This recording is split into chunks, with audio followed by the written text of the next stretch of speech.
Hello, and welcome to this edition of the YAHOWAH blog. I'm your host, Craig Winn. We're continuing on our series of Qatsyr-Harvest, primarily because today is one of those harvests. This is Shabuah. We are celebrating the final Shabuah prior to the fulfillment of this Moed Mikre. For those who may not know, there are 7 Moed Mikre. Moed means restoring witnesses to the eternal testimony regarding the appointments. And Mikre is an invitation to be called out and meet. So there are Moed Mikre. There are 7 of them. They were established by Yahweh. They're conveyed in his Torah teaching. They are not Jewish holidays. In fact, the Jews have done everything they can through Judaism to screw all of them up and don't have any one of them right. Of these 7 Moed Mikre, all of them have a dress rehearsal, if you will. There is a time where Yahweh weaves into the historic plot a way of forecasting what each of these ultimately mean in the life of his people. They're all then delineated in great detail, not once but twice within his Torah, the first time being in Kara, which has been renamed Leviticus. And then each of them have a time when they are fulfilled. So let's just go through this by way of example. With Pesach, Matzah, and Bikurim, we have 2 dress rehearsals for Pesach, and we have 1 dress rehearsal for Matzah and Bikurim.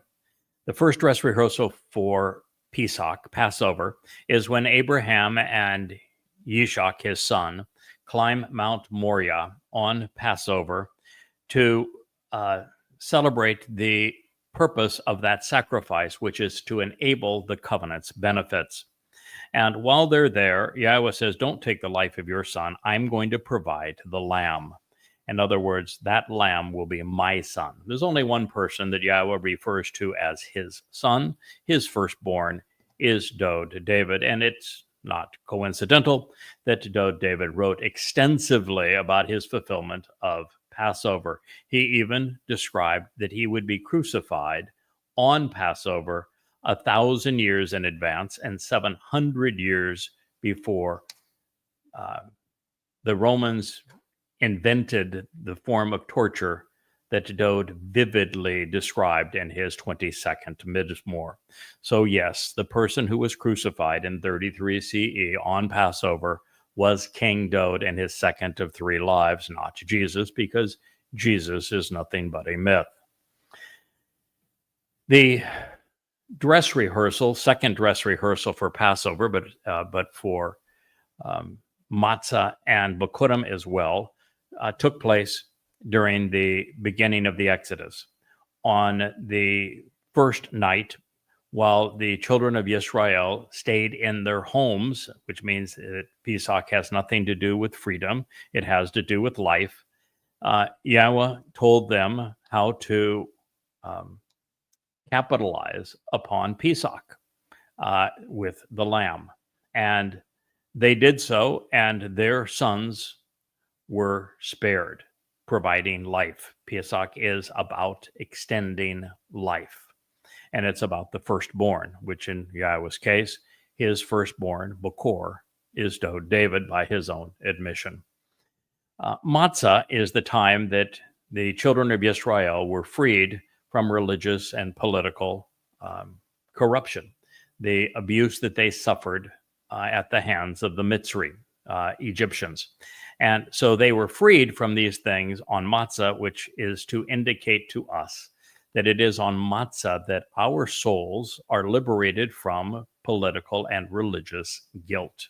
And this is because in 33 CE, Dod David, just as he described in his own Psalms, carried our guilt with him on his soul into Sheol, the place of separation, to deposit it there, never to be seen again, thereby perfecting us. Dod would go on to fulfill Bikurim, firstborn children, which is symbolically portrayed by crossing through the waters of the parted sea, as a child is born in the outflowing of water from its mother when the water breaks. This then led to a hinted at, but not officially declared, dress rehearsal for Shabuah, which is sevens, when Bereshith was delivered as the first book of the Torah to Moshe and the children of Israel.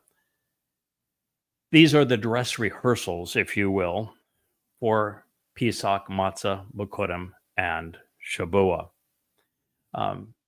There is also a fulfillment of each of these dates, and they are, as Dode proclaimed. In fact, Dode, in his communication as Gabriel, God's most courageous and capable man, told Daniel that he would arrive in Israel, in Yehudah, in Jerusalem, to fulfill Pesach, Matzah, and Bikurim, Chag Matzah, as Yahweh refers to it, because Pesach is simply the first day of Matzah. Pesach is not a 7-day holiday as it's celebrated by the rabbis. They ignore Matzah entirely, and yet Matzah is the most important day because that's the day we are perfected and our guilt is removed. Anyway, Dode explained exactly how he was going to fulfill it, with his body suffering as the lamb, Bashar, and his soul, his nefesh, carrying our guilt into Sheol on Matzah so that he could be the Bekor, firstborn, in celebration of firstborn children. He did so in 33 CE, which is year 4000 Yah, actually on the specific day that he said he was going to arrive, 700 years in advance. That is the fulfillment of the first 3 Moed Mikre. The 4th Moed Mikre will be fulfilled in the next year. We are now celebrating the last Shabuah prior to its fulfillment. The fulfillment occurs exactly 7 years prior to Dode's return. That is why it's called sevens. And it will be fulfilled on the Shabbat, because it is 7 Shabbats. The Shabbat here being the Shabbat of the 22nd of May, 2026, which is exactly 7 years from Dode's return with Yahowah. This will be the fulfillment of it. And in this fulfillment, the responsibility has been handed to Dode's Bashar, Herald, who is acting as the final Zeroah, the one cultivating this harvest. The next Moed Mikre to be filled after Shabuah is, of course, Teruah. This is also a difficult one for Jews because they have screwed this one up absolutely every possible way and no longer even recognize Teruah, which is the day of the herald, but instead observe the Babylonian New Year, which is Rosh Hashanah.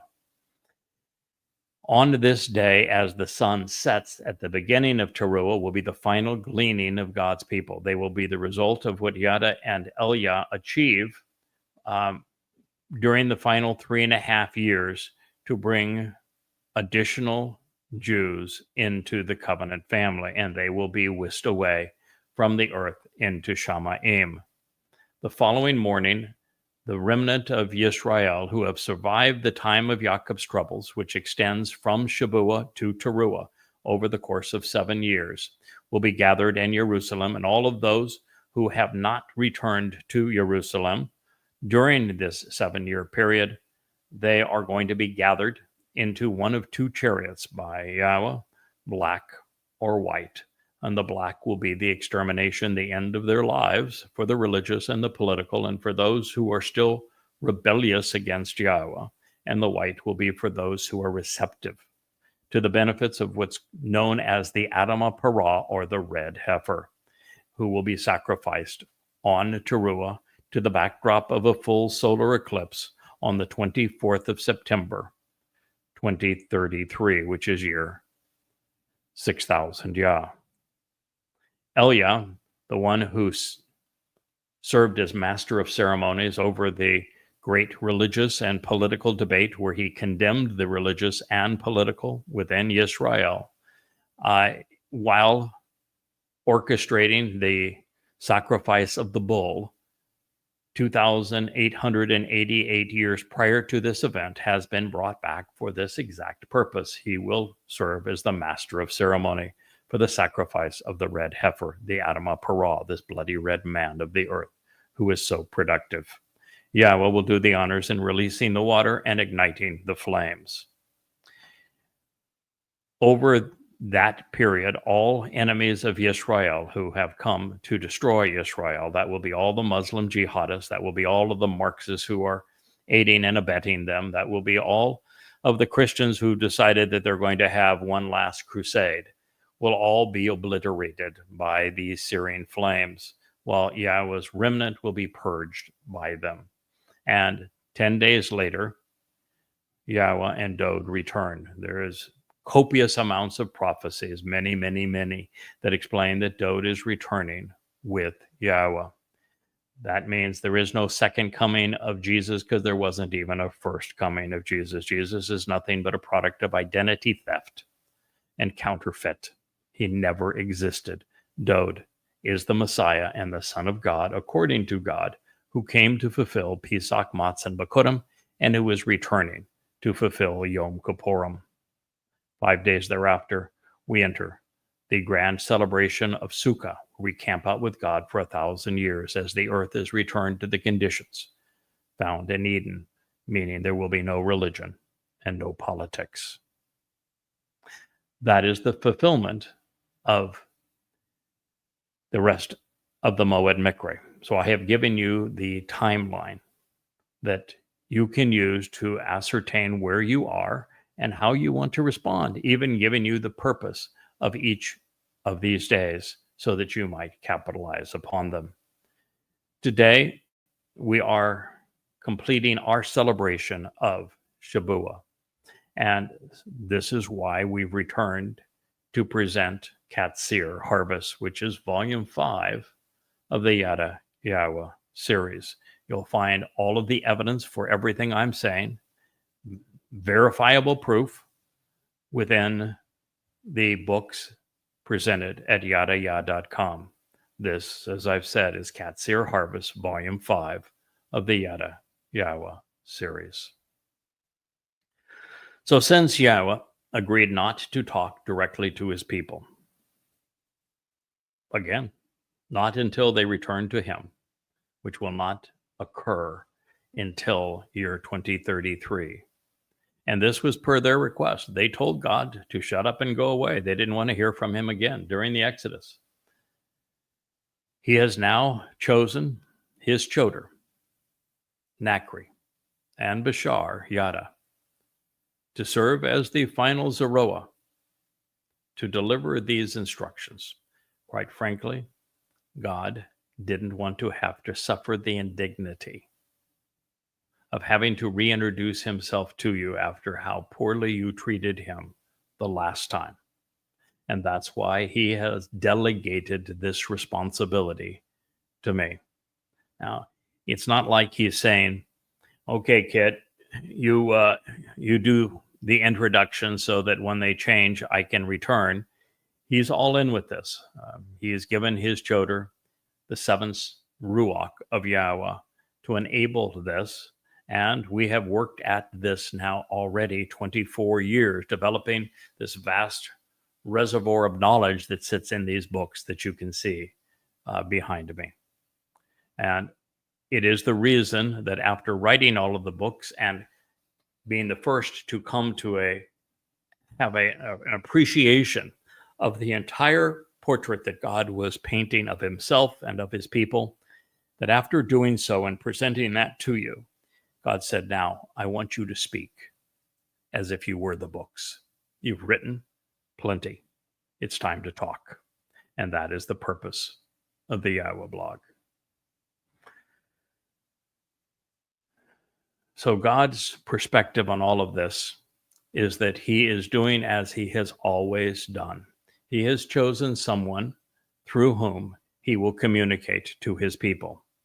After all, in Hosea, he was kind enough to provide even the web address as to where you would find these truths. Now, this takes us to a preeminent event. Behold, a time is coming, Yahweh reveals, well in advance of it occurring, well, I will enter into and cut with the house of Israel and with the family of Yehudah, a restoring and renewing, repaired and affirmed covenant. Yirmiah 31:31, and there was crashing. Maybe you didn't see it, but off the side of the screen, that was the obliteration of the Christian religion. And the one statement that they claim gives them credibility for their New Testament, their new covenant, God just gave them a torpedo amidship. This renewal with the covenant, I'm sorry, but it ain't with goys, it ain't with the church. God is continuing to reach out to his people, the house of Israel and the family of Yehudah.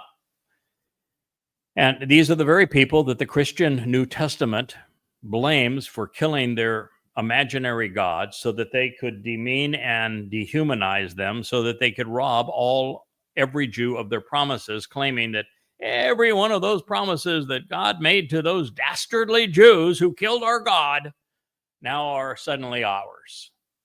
Well, God says exactly the opposite, just as he did here. When he renews and restores, repairs and reaffirms his one and only covenant, Bereth, it's going to be with Israel and the family of Yehudah, and not any goddamn church. Today on X, I had an egotistical Roman Catholic that wanted to explain in erudite terms why he was supportive of Israel, and his argument was lame. And I just wrote him back and said, well, then can you explain why the Roman Catholic Church has been so anti-Semitic over the years, why it has persecuted and subjugated Jews, and why the Christian New Testament is so anti-Semitic? To which he decided that he would write all kinds of slanderous things about me, and he sent out his little flying monkeys, because he's obviously got a collection of them, all of which would try to demean me.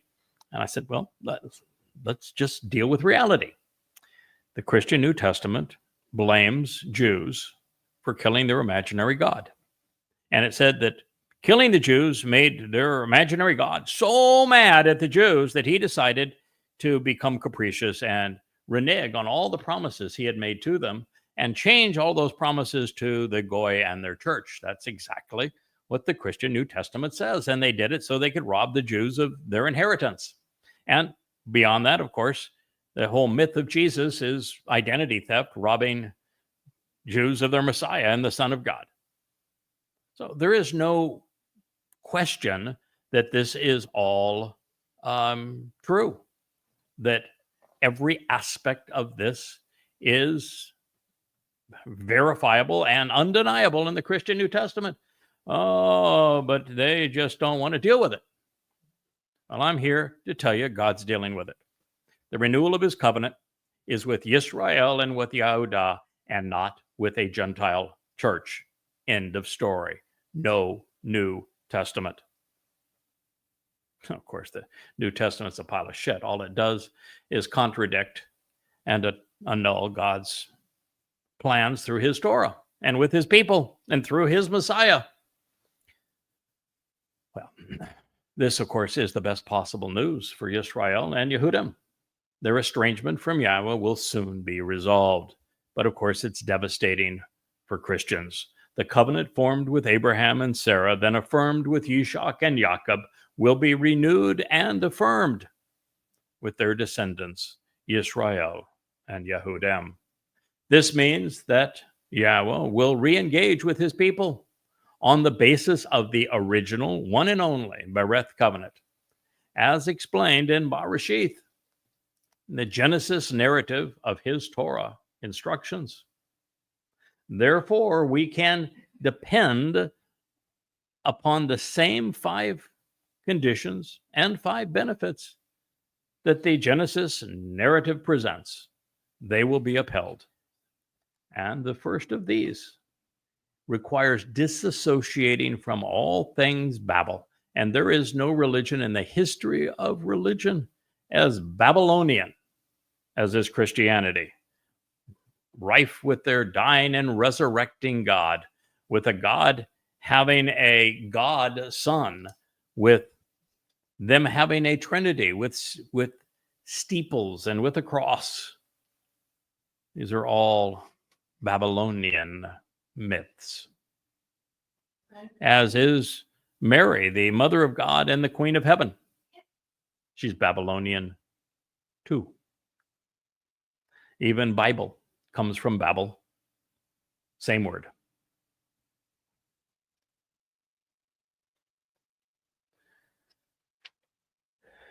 God is opposed to national politics, religion, social and societal traditions, and the family of man, as described throughout his Torah and prophets, and walking away from them is a prerequisite of being part of the covenant. And so you can't be a Christian because that's a religion and be part of God's family and therefore enter heaven. Since Goyim and their church have been expressly excluded and only Jews are included, Christians rip a misleading rendition of Lo Kaha Bereth Asher Karat Eth Ab Hem out of context to justify their New Testament. But it's a fool's folly. Down replacement theology lane. It will differ somewhat from the covenant, which, to reveal the way to the benefits of the relationship, I entered into with their fathers on the day I firmly took them by the hand and with overwhelming intent overpowered the situation. Shazak Ane Bayad. I showed an intense resolve and was inflexible in my influence over them, even overpowering them due to the urgent need for them to prevail, to bring them out of the realm of the crucibles of religious and political oppression, Eretz Mitzrayim. Relationally, they broke my covenant, although they were married, Yahweh reveals through his prophet. This is a powerful and precisely framed pronouncement. So let's contemplate the implications and conclusions. First, since Bereth family relationship has not been reestablished with the Israelites or with Edom up to this point, this promise has not been fulfilled. This promise of a reaffirmed, renewed covenant has not yet occurred. That means it's in our future. And that means the Christian New Testament cannot be the thing that has not yet happened. Therefore, there is no justification whatsoever for a New Testament, much less a New Testament that condemns everything that is presented regarding the covenant and its Torah, as well as its people. This is depicting a future event. It also nullifies the notion of replacement Jewish diatribes. So do everyone a favor and shut down the yeshivas and shut down the seminaries. In an act of desperation, as an attempt to sweep this issue undermining the foundation of their religion under the carpet, the authors of the New Testament had mythical Jesus equate his blood to wine and his body to bread, to infer an unspoken and ambiguous association with Pesach and matzah without ever stating it, because, well, we don't want to talk about those things that were between the Torah, Yahweh, and his people, now do we? And this is only because without this connection, there is no justification for the counterfeit, death, or any correlation with the multitude of prophecies pertaining to the fulfillment of Pesach and matzah. And since this still did not resolve the explicit references to Dode, Yahweh, Israel, and Jews, replacement foolology was used to miscast Jesus for Dode, the Lord for Yahweh, Yehudim for the church, and Yisrael for Christians. But there was no Jesus. Dode fulfilled Passover, unyeasted bread, and firstborn children. We are instructed never to drink blood, and the lamb's blood goes on the door frame as a sign, not in our mouths. Moreover, the bread is unyeasted, not broken. And then, of course, prophecies like this one addressing Yahweh's affinity for Yisrael and Yehudim in our future preclude the possibility of a church or of Christians replacing God's chosen people. Not then, not now, not ever. Second, the reunification of Yisrael and Yehudim with Yahweh through an affirmation of the Bereth covenant speaks of a different 3 days in time. While the doorway to life was opened, the threshold of perfection was prepared, and the adoption into God's family was facilitated by Dode during the fulfillment of Pesach, Matzah, and Bakodim at the outset of the 80th Yobel year in 33 CE. It did not bring Israelites and Yehudim together, and it did not reconcile their relationship with Yahweh, not in the least. In fact, based upon the Jewish religious reaction to what the Messiah Dode accomplished, it drove God and his people further apart. In fact, the false Messiah that the rabbis would promote through Akiba 100 years thereafter to deny the actual fulfillment by the real Messiah Dode caused the diaspora, leading to the Holocaust, and was the cause of the Romans relabeling Judea as Palestina, leading to this great atrocity that is going to certainly afflict God's people in the near future. Now, it has been my life's work to encourage Jews to come home and to embrace Yahweh, his Bereth, Mikre, Torah, and Zeroah. As a result, I realize that the family reunion being foretold in Yirmiyah 31 will not be fulfilled during the Shabuah 7 Shabat harvest at the commencement of the time of Yisrael's troubles on May 22nd, 2026. Now, this is because the imminent harvest of prominent and mature wheats, symbolized by the 2 loaves of bread, brings the covenant family comprised of Yehudim and Goyim together with God. So the 3 days being referenced here pertain to the olive harvest on Towrah at the conclusion of year 6000 in 2033, which is year 6000 as I've stated, followed by the final gleaning of a remnant of Jews in Jerusalem on Kippurim upon Dode's return. This leads to the Sukkah celebration. Therefore, Yahweh is speaking about what will occur on the Shabat of Towrah on trumpets, September 23rd, 2033, both the evening as the sun sets and the next morning as the sun rises, because at the sunset we have the final Lakot of Israelites and Yehudim being taken actually to Shamayim as the final act of the Zeroah, and as the sun rises, we have the final act of Dod's Bashar, herald as the Adamah Parah, where he lays down his life to perfect this remaining mortal remnant of Yehudim who have been left behind and have been brought from all the world into Jerusalem to benefit from this sacrifice that Eliah and Yahowah are officiating. This then provides the audience for Dod's and Yahowah's magnificent homecoming on Yom Kippurim. That will occur on sunset, October 2nd, 2033, in Jerusalem.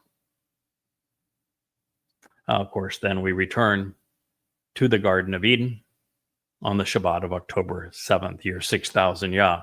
And it is then at the conclusion of the 120th Yobel that the Bereth covenant will be renewed and reaffirmed with Yisrael and with Yehudim, just as this prophecy foretells. Third, Yahweh was not comparing the ultimate restoration of his family with the inception of the Bereth covenant formed with Abraham, culminating in 968 BCE, or 2000 Yah, or even to its confirmation on Mount Moriah that year as a harbinger of Passover. The 5 conditions articulated by Yahweh and accepted by Abraham still apply, as do the 5 benefits, and nothing new regarding them. The originals are still in place. The restoration and renewal of the covenant is being explicitly compared to the Yatzah, the exodus from Mitzrayim, the time of trouble in the crucibles of religious and political oppression, and the subsequent presentation of the Torah guidance which occurred in 1447 BCE. Yahweh is distinguishing between what he did through Moshe and what he will do to free his people from the presence of the rabbis, the Muslims, and the Christians, as well as the Marxists, who have sought to either annihilate them or replace them. Now, this distinction means that the renewal of the covenant in year 6000 Yah alongside Dod differs from how Yahweh interacted with the children of Yisrael alongside Moshe in 3480, or 3,480 years prior to the fulfillment of this prophecy that would have occurred in 1447 BCE. Specifically, Yahweh was Chazak. He was overpowering and inflexible, Ba-Yom, on that day, because the Israelites were so badly indoctrinated and abused by the most overtly political and religious regime on earth that they were unaware of Yahweh. They knew nothing about the covenant. They were recalcitrant because they had no access to a text teaching them otherwise. Therefore, God dragged them from slavery and servitude, being dehumanized and abused, kicking and screaming. And boy, did they kick and scream. Fact is, the Hebrews became so accustomed to being demeaned, they were trauma bonded, more comfortable with being subjugated than being free. It is a psychosis that haunts them even to this day. Therefore, the fourth point that God is making is that the renewal of the covenant with Jews and Israel will not occur the same way. The exodus from Babel, from the Bible, from the confounding commingling of religion and politics associated with Babylon and the Christian Bible, during the Towrah olive harvest and Kippurim homecoming will be dissimilar to the exodus from Mitzrayim, and that the irascible and embittered malcontents will be left behind or collected in the black chariot. No one is going to be dragged into the covenant family, kicking and screaming again. If you want to become among the Bikurim, the firstborn children, it will be based upon your decision to accept Yahweh's conditions. Well, the reason should be obvious. Because Jews have been oblivious, Yahweh explains it to them in the next sentence. While the former Hebrew slaves 3,500 years ago would neither read nor write, and since they had no Torah and Nabi to recite, God grabbed them by the hand and he lifted them out of harm's way. But now, Yahweh's Torah, Nabi, YAHOWAH Mizmor, is readily available, and virtually every Jew can read God's testimony. Moreover, I have been invested the past 24 years preparing these translations for Israel, explaining what is going to transpire and when it will occur. It's all itemized in writing at YADAYAH.com. There is no excuse. Read it or reject it and live with the consequence. Your call, your consequence. As Yahweh has affirmed, almost immediately after letting go of their hands during the Yatsa Exodus, the children of Israel rebelled. Read Numbers 11. Read Numbers 12. Read Numbers 20. You need to have an example of this. Yisrael Parar, they broke and nullified Yahweh's Bereth covenant. To the point where Yahweh said, I can't deal with you anymore. Moshe says, I give up on you. No one could tolerate you. God literally gave up on you, as did Moses. And so, as to approach the restoration of this covenant, it is now incumbent upon the Jews seeking reconciliation to initiate the process by acknowledging Yahweh and accepting the conditions of the Bereth as depicted in the Torah while celebrating the Mikra as intended. And since there isn't and wasn't a Jew on earth 24 years ago when I began to write these books explaining exactly how that should transpire, it wasn't until Yahweh chose to work through me in this regard that any of this was possible. But now it all is. And now it's incumbent upon you to choose to educate yourself so that you come to understand what God is offering and what he expects in return if you want to be part of those who live forever with him.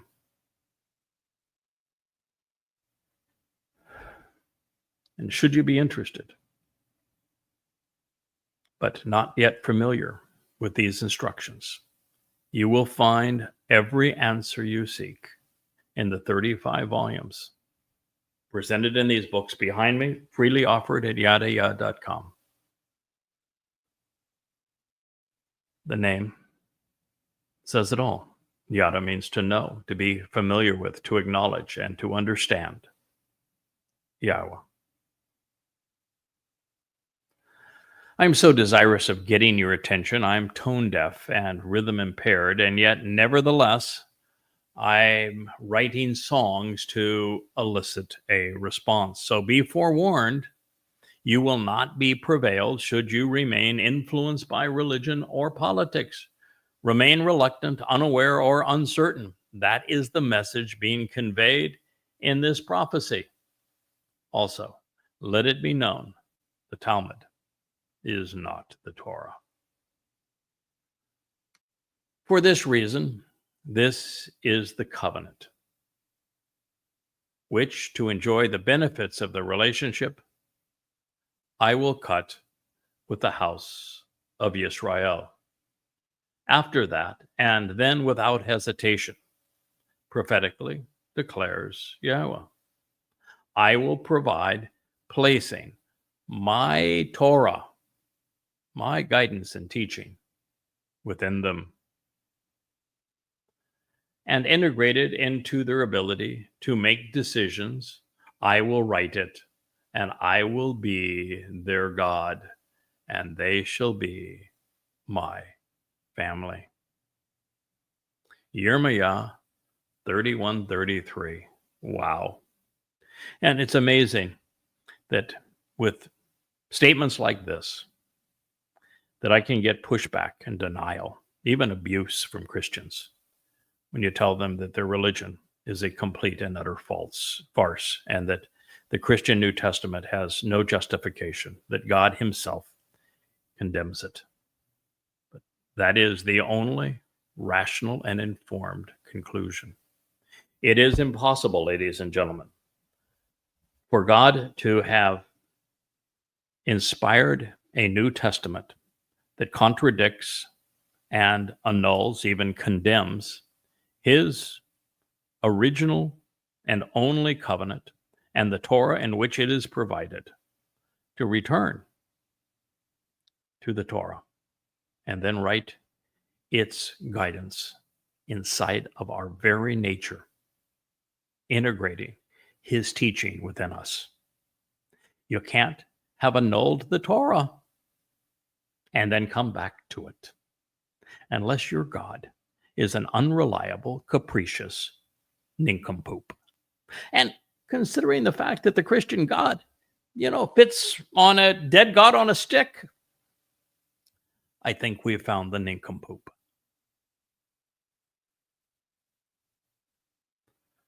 For this reason, this is the covenant, which to enjoy the benefits of the relationship, I will cut with the house of Israel, not with any God-forsaken church, not with Christians, not with Goyim, with the house of Israel. Read it and weep if you are religious. By the way, it doesn't say with Judaism either, does it? With the house of Israel after that. And then without hesitation, prophetically declares, oh, there's that name again. Oh my goodness, the name that destroys the three Abrahamic religions.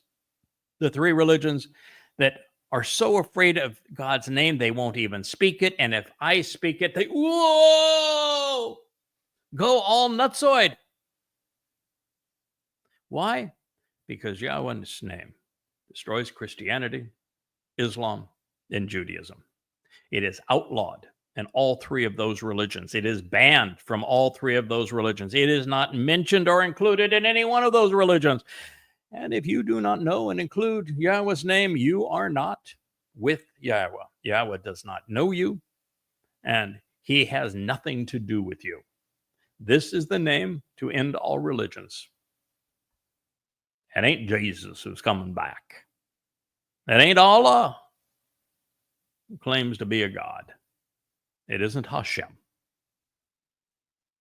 All three religions crash and burn at the mention of Yahweh's name in his own voice at this time. It's just over. You can't recover. I mean, yeah, I guess you can. That's why they call it faith, because with faith, evidence and reason do not matter. So you can disregard the word of God and disregard logic and still believe. After all, that's why they call it belief. Belief is the residue of not knowing. Faith is when you don't understand. But for anybody that is informed, and I have just informed you, and is not duplicitous, there is nothing left of Judaism, Christianity, or Islam in the face of what God just said. For this reason, this is the covenant, the family-oriented relationship agreement, singular, which, to enjoy the benefits of the relationship, Asher, I will cut, karat, I will create through separation, making and establishing with Be'eth Yisrael, the house and home of those who engage and endure with God after that, and without hesitation, at a later period, in a different time, Akar ha-hem, in the very last days, prophetically declares in advance, Nahum, Yahweh, I will provide, placing as a gift, Nathan, I will give and ascribe, producing, offering, and bestowing Torah ani, my Torah, my guidance, my direction, my instructions, my Torah, that which is associated with my teaching, instructions, and directions within them, ba kareb hem, inside of them, such that it is part of their inner person, part of their thought process, affecting their conscience and animating their lives, and integrated into their ability to make decisions, waleb him, and upon their inclinations and disposition, their character and thinking, their hearts and minds, I will write it. Kathab hu. I will place and inscribe it, engraving it, and I will be their God, and they shall be my family. Yirmiyah 31:33. Now, the first statement in this message, it was directed to Israel and Yehudim. As we progressed, the audience was reaffirmed when God spoke of your fathers being brought out of Mitzrayim. That would be Israelites, including Yehudim. Then the identity of those stated for restoration was restated as Yisrael.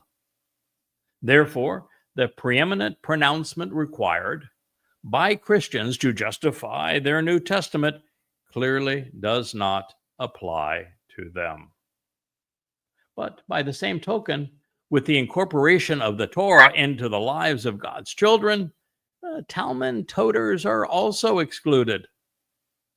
In fact, so are those who are political and religious, because the stated intent is to become children in Yahweh's family, where there is to be no political parties or sects.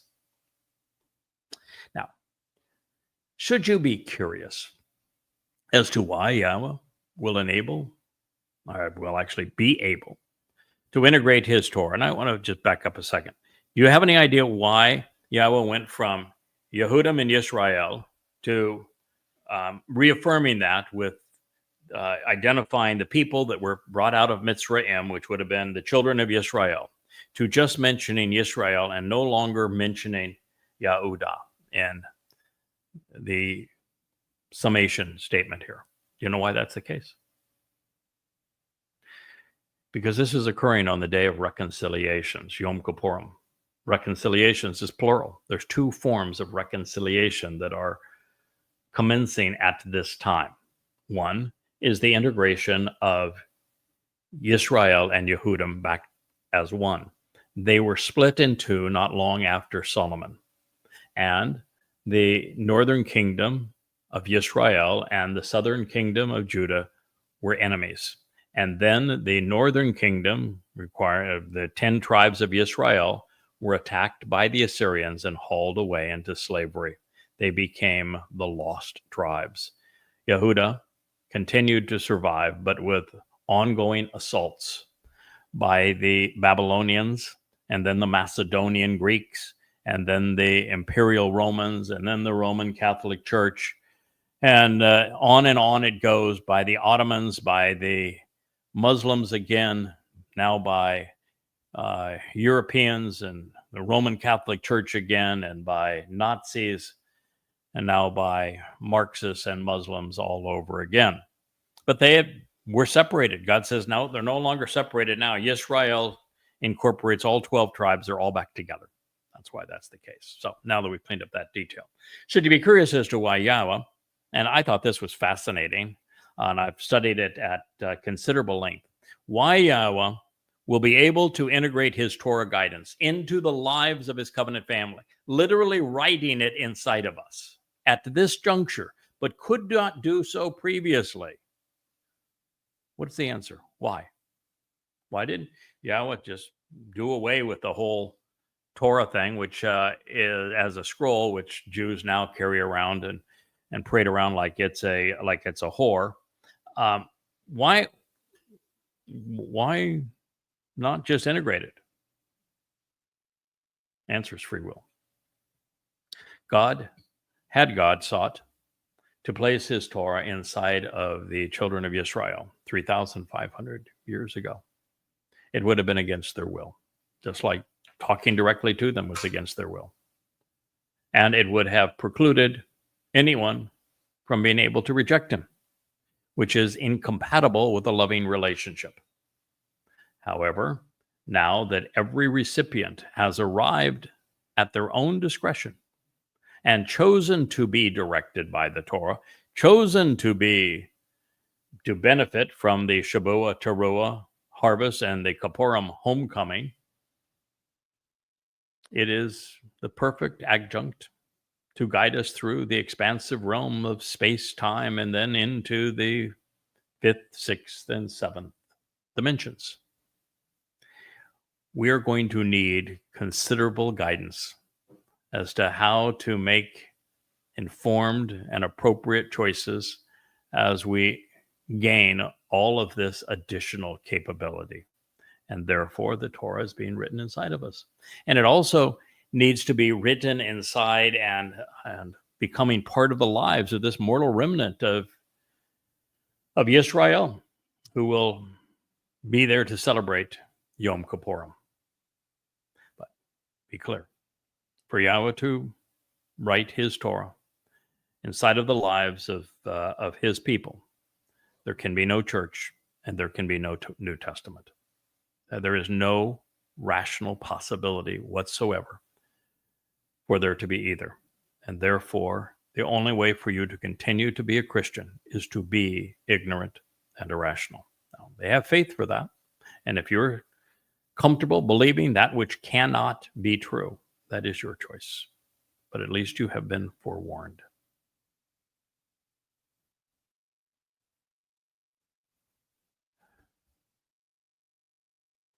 Don't miss the fact that even now, the Torah, as it is being written inside of us, is a frontal assault in opposition to the absurd rabbinical argument in favor of their oral Torah, aka the Babylonian Talmud. Further to this point, since Israel's long anticipated return to Yahweh culminates with the incorporation of Yahweh's written the Torah, he's writing this inside of us, there is no validity whatsoever to the basis of Judaism, just as there is no credibility whatsoever to a New Testament. God's message has not changed. His people at this point have. Shub for shub. And they will need to change again to be part of the remnant enjoying this day. As a result of the restoration and integration of Yahweh, Torah into our lives, there will be a marvelous transformation, a complete elimination of religious, political, and conspiratorial jargon. You can't corrupt and misappropriate that which is now integrated into you perfectly. At this time, we will all Yada Yahowah. Now, there's still a purpose, by the way, for Yada Yahowah, even after the Torah is written inside of us. And that purpose is to explain it. It's one thing to know what God said, which is rare these days. It's another thing to understand it and be able to apply it to your life. God says, no longer will anyone impart information or teach individuals in association with an errant and outspoken world, or other individuals according to brotherly kinship, so as to say, choose of your own accord to know Yahweh, because everyone will know me, from the youngest and up to and the enduring witness of the most important and oldest, prophetically reveals Yahweh. Jeremiah 31:34. Well, this is God's plan. It's not going to change. So now that you know what is going to happen, with whom and why, it's going to occur, I hope, trust, you will be among the celebrants. There's no excuse for being otherwise. And I should be looking forward to seeing you on Shabuah, even though I know that faith is allergic to the truth and that religion dies hard. Just ask God's people. Returning now to Hosea, we find an engraved invitation from God. You should choose, because we should return to Yahowah. You should choose to go, because we should return to Yahowah.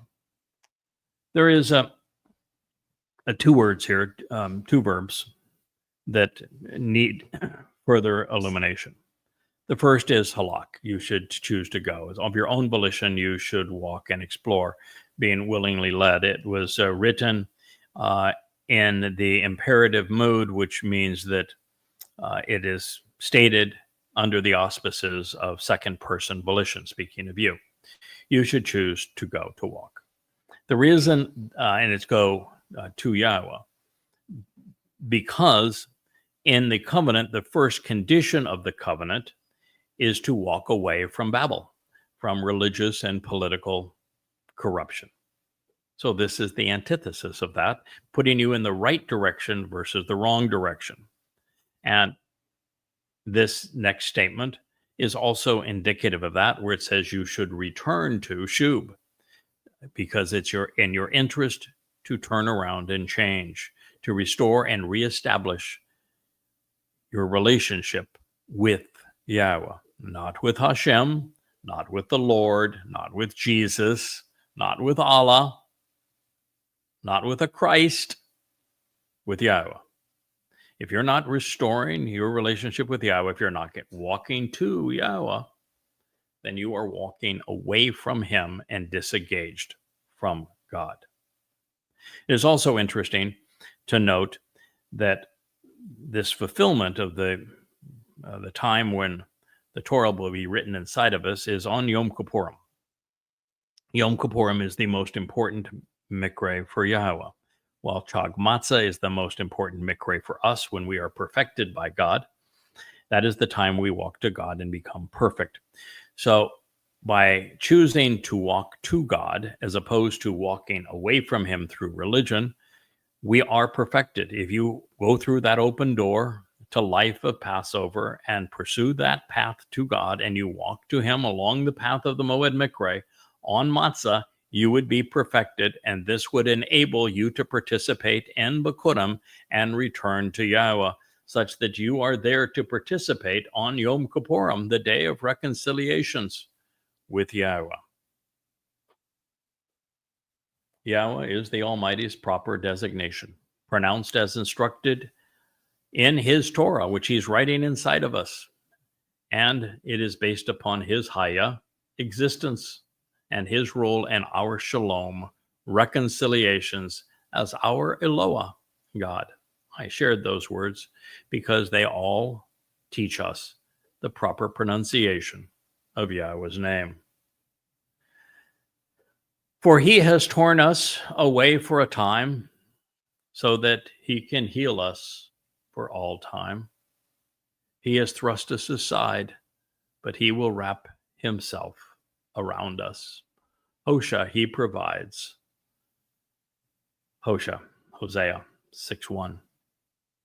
That is really the message of Hosea, that Jews had become so obnoxious, so religious, so political, so antagonistic towards God, so unfaithful through their religious choices and false gods. Keep in mind that it was Jews who created Christianity and also Islam, that God said, you are no longer my children. You are no longer married to me, which would be you're no longer in the covenant. I'm divorcing you, and you are not my children. And he did say at that time that a time will come when Yisrael will shub, will change and return. And God says, I will return to you when you return to me. That is what this is saying. And the beauty of it is that Yahweh is not going to hold anything that his people have done in the past to antagonize him against them at this time. If you return to Yahweh, you will find him there with open arms, awaiting your arrival. Those that have been thrust aside, he will wrap himself around. Those who have been torn away will be healed for all time. It's a beautiful conclusion, is it not? It is your life, of course, and your choice, because a relationship with Yahweh is subject to free will. It cannot be imposed upon you, which means that if you want to be with God, you should prioritize reading, learning, understanding, and then responding to him. Shema, listen. Shamar, observe. Yada, know. Bien, understand. And then Shub, respond. How about that for a little Hebrew lesson in our approach to Yahweh? Those who process these Hebrew terms and their intent, reading that book that Yahweh is intending to write inside of us, observing it, responding to it, coming to know it and understand it, well, God's going to be there for you. Which, by the way, means that those who don't, he won't. The corollary is always true.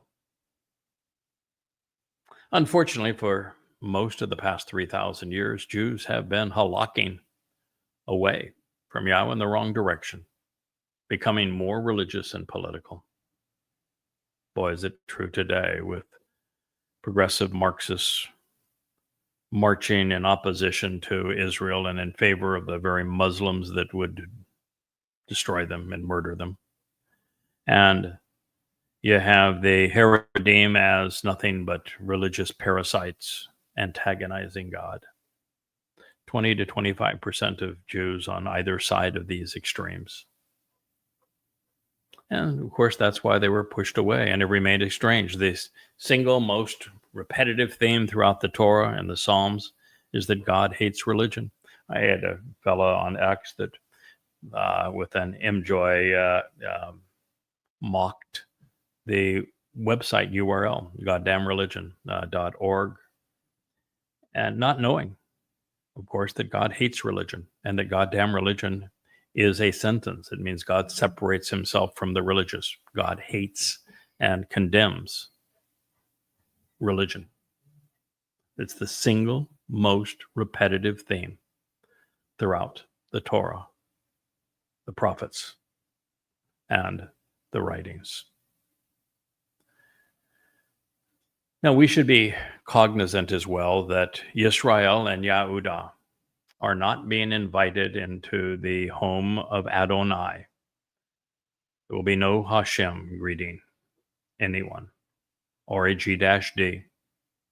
Likewise, the Lord Jesus Christ and the Quranic Rabbi Allahi, Allah, Allahu are nowhere to be seen. There is no mention of a Rabbi Akiba or Maimonides, a Peter or a Rabbi Paul, no Muhammad, no hint of a Talmud, Babylonian or otherwise. There's no New Testament and no Quran.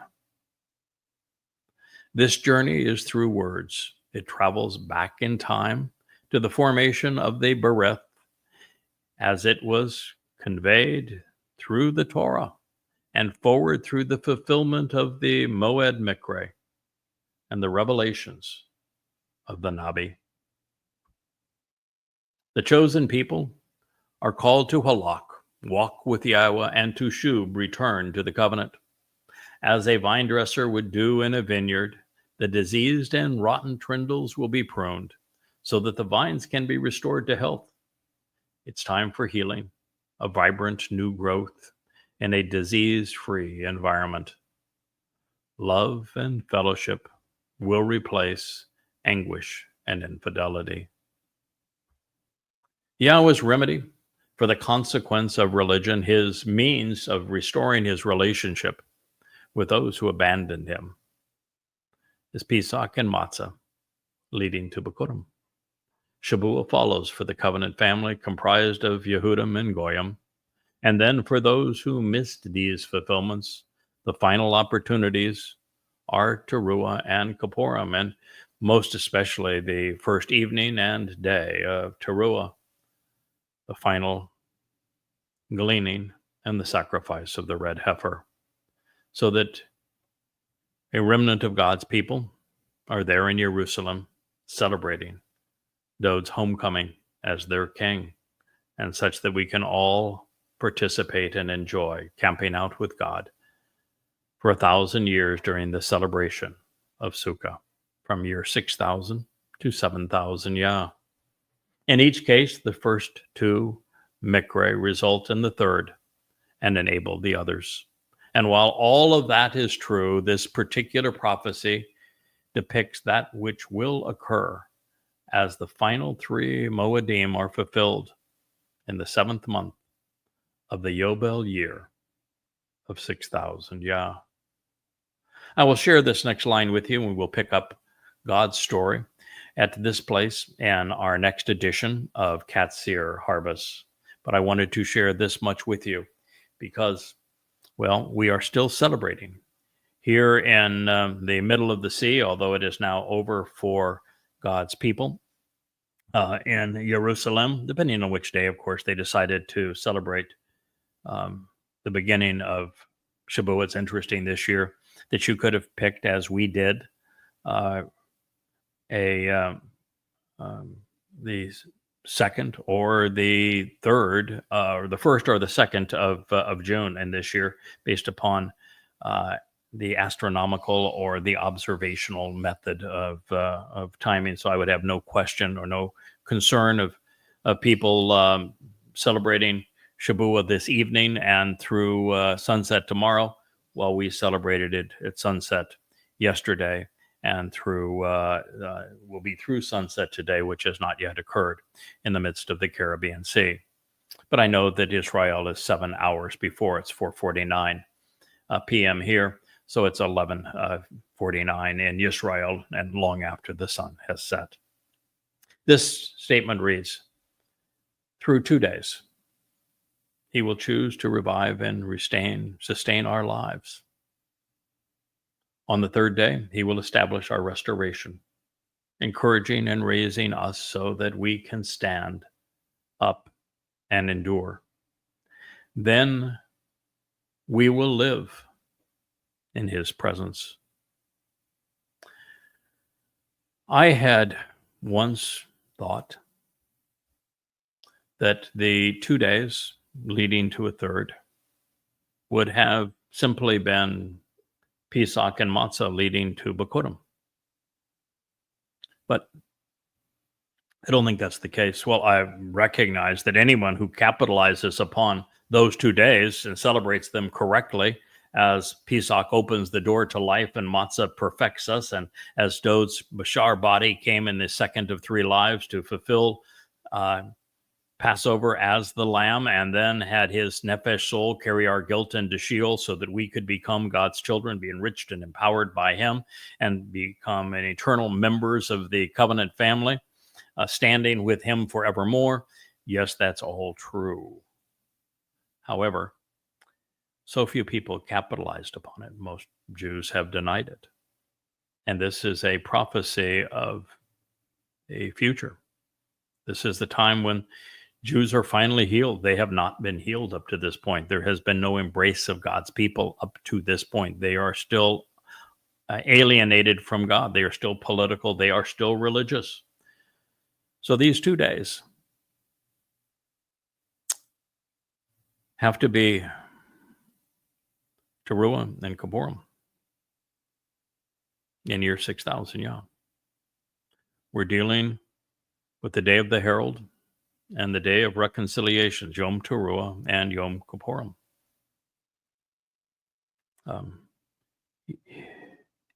To appreciate this, you need to know that on the evening as the sun sets on Towrah, the 23rd of September, 2033, that's the final gleaning of the covenant, family, and a gleaning of Israelites as it's an olive harvest. And so what God is speaking of here is not that gleaning, because that is not the time that you will have chosen to revive and sustain our lives, because those who are harvested will have made this decision based upon what Dod did in Pesach, Matzah, and Bakurim in the 7 years prior to this harvest, between the Shabuah harvest and the Towrah harvest. And so we're dealing with what occurs on the Shabat of September 24th as the sun rises on Towrah, where you are being given an opportunity, if you're in this surviving mortal remnant of God's people, whether gathered by him into Jerusalem to capitalize or there in the first place, and you have finally given up on religion and politics, and you're ready and focused on the sacrifice of the Adam of Parah, this bloody red man of the earth, who is not a red heifer, but is being presented symbolically that way. And Eliah's orchestration of the sacrifice of the red heifer, where he's killed by the corporeal manifestation of Satan, and then everything thereafter is coordinated between Eliah, serving as the master of ceremony, and Yahweh, who will release the waters and ignite the flames that will purge his people of their guilt. This is the time that the adulterous woman of Israel is finally prepared to be betrothed to the returning king, to Dod. And so if you choose to be revived and have your life sustained on this time, you're a mortal remnant of Israel, you want to continue to live in God's presence and enter the millennial Shabbat in this return to Eden, then this is the time that you must choose. And you must be there then when Dod returns. That would be the second day. That's Yom Kippurim, 10 days later. An amazing time between the sacrifice of the red heifer on the 24th of September and Dod's return on the 2nd of October. Be the greatest show on earth. To be the most amazing time to be alive. Be the end of the time of Jacob's troubles and the beginning of the time of forevermore, of happily ever after. And such on the third day, which would then be on Sukkah. That is when we get to enter the Garden of Eden again, where the earth is transformed in the conditions of Garden of Eden, and our restoration is established. We are able to stand and endure in God's presence forevermore. We get to live with our God, our lives restored, and we're in his presence as he will return with Dod on Kippurim, such that we can live with him on Sukkah and forevermore. That's Hosea 6:2. And we'll return to this as we reprise this statement at the beginning of our next episode of Qatsyr-Harvest. But at this point, I think I've given you a lot to think about. This has been a profoundly important teaching from God regarding his disdain for religion, and in particular, Judaism, Christianity, and Islam, and his great love for his covenant relationship and his Moed Mikre, in which the benefits of that relationship are delivered to his people. So I thank you for listening. I am Craig Winn, and this has been the YAHOWAH blog.